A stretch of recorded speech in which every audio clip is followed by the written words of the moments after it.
have a new team. What? For those that are new team, it's like those white ones. Come guys, one. Nice. Well, as you can see, because of their color, they are very obvious in the wild. That's why they are easily caught and eaten. In fact, most of the animals are designed to blend in perfectly with this nature and to be very invisible, and that is what we call camouflage. So right now, here on stage, I am looking for my friend that blends in perfectly with this nature. So have you seen my friend? How about on this side? Okay, wait, it's not a giant frog, and not this green lizard. But there's another one. How about on the other side? Sitting at the tree branch. Yun, may tinuturo sila. What kind of bird is that? Owl, yes, you're right. Actually, kayo na ba siya nandyan? And his name is George. Okay, come on, go, buddy. So everybody, that is George, our Philippine stuffed owl. He is nocturnal, which means he is more active during the night, yes. And they have an amazing eyesight, so they can catch their meals even in complete darkness. And they have specialized feathers that help them muffle their sound, so they can catch their prey more easily. And owls, they can rotate their heads, but the question is, how many degrees can rotate their heads? 360. Out. 180. Lower. 180. 180. Mali pa rin. 200 plus. 270 degrees. Yes, you're right. Amazing, right? So how about a round of applause for George together with Trainer Bao? Okay, thank you so much. So all animals have five senses, like us humans, sense of sight, hearing, touch, taste, and smell. But other animals have developed their keen senses beyond what we can imagine. So again, I am looking for my friend who happens to be a great sniffer. He can smell a tasty fruit from a long distance away. And there he is! Our furry creature right there is a mouse sniffer. And his name is Larry. Yes, Larry.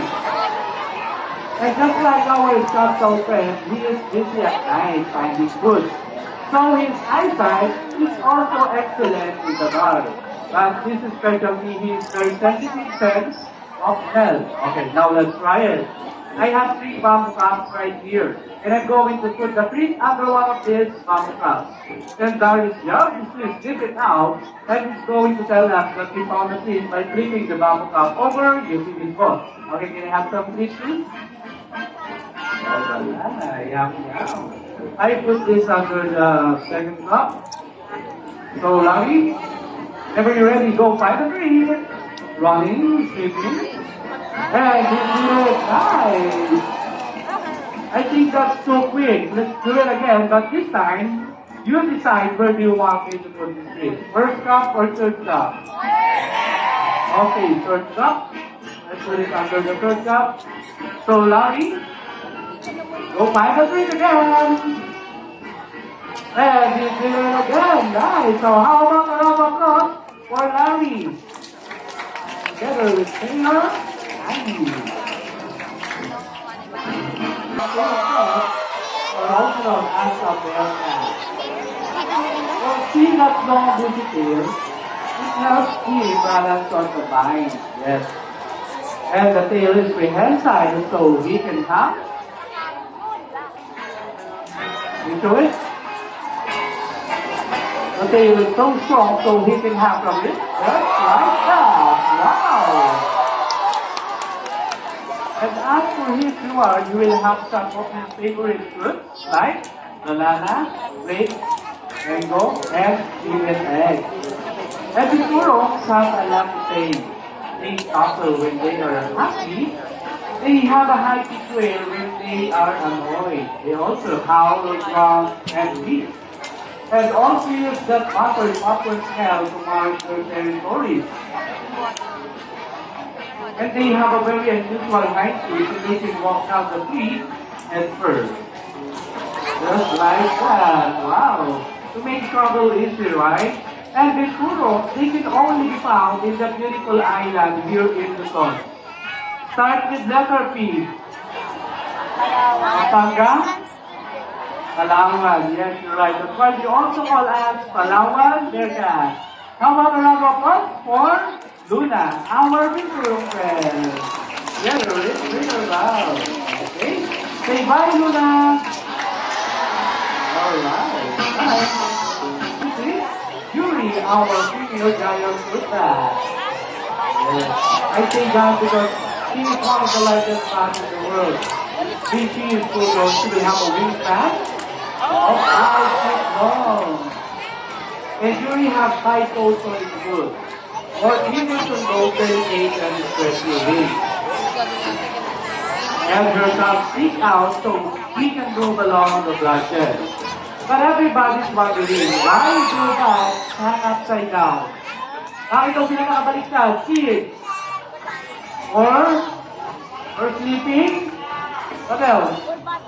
Or working out to have abs? Well, here's a couple of reasons. Everybody, I want you to try this. So, try it. Real nice. See how much energy it takes to do that. Now, I want you to relax. What happens? Your hands open, right? So the bat's claws work the opposite. When they are relaxed, their claws are closed. So when their hand on the brush, they are more comfortable. And the other reason is their legs are so thin and so small that it's not designed to walk or take off from the ground just like a bird. Well, what we must do is, they will climb up to a higher place, and when they are high enough, they will eventually fall straight through. It's a fly! Wow! And that's our hot fly!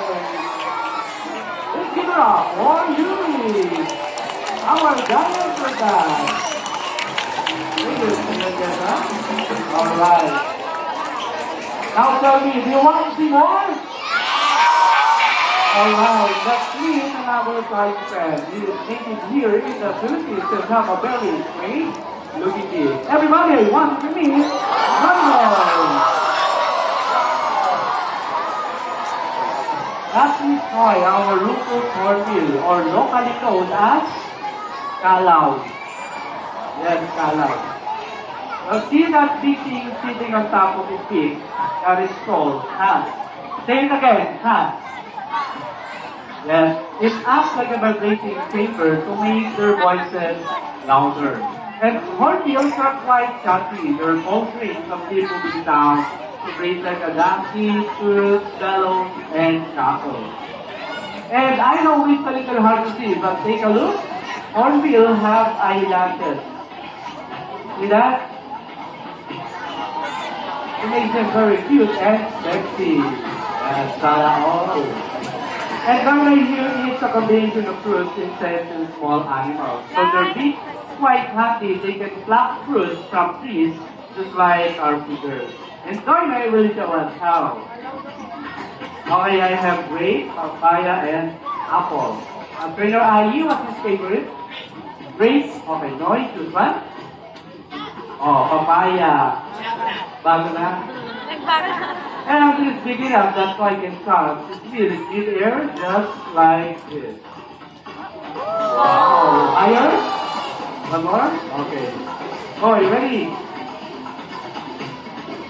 There we go. So how long applause for Hornbill? Our local Hornbill. You know? Okay, so in our Travel 21 group, we've met some pretty amazing animals, right? Sadly, this suffering guy is a pair of humans. So these don't keep wild animals of pets. Instead, why don't we choose the domestic animals, right? A man's best friend.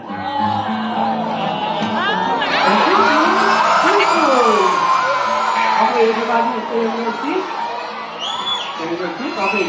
Sure, how about a wave? Hello to them. Dr. Intelligent and forgiving and always glad to see you. And you can have a fun together just like this. Please take your seat.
Alright, palakpakan naman tayo para kay Chuy. Nice. Please call Flag Chuy once nothing more. That's the part of allowing family just like yours. So, adopt a dog and to have a best pet ever. So, is that right? Are you sure? What else? Okay. Sana? Okay na daw yun. Ano sabi ni Chuy? Yes? Yes lang? Oh, yes nga daw. Also, ganito lang before you go. How about a wave goodbye to them? Bye-bye! Round of applause for Chuy Chuy! Hi, Chuy! So, all the animals you see today, they were sick, injured, abandoned, returned back into the home. Every one of them has a story to tell. All they want is that we protect this fragile environment that we call home. And don't let any more species disappear forever. So please, give really of your kindness and compassion to the birds in the sky, the bats on the trees, and to the dogs on the street. Remember, we can make a big difference because they are all counting on us. What a beautiful message, right? Palakpakan na tayo dyan. Thank you so much. So, on behalf of our animal friends and the trainers, I would like to say thank you for joining us here today. We hope you'll enjoy the show and have a wonderful day only here at Ocean Adventure. Goodbye, everyone!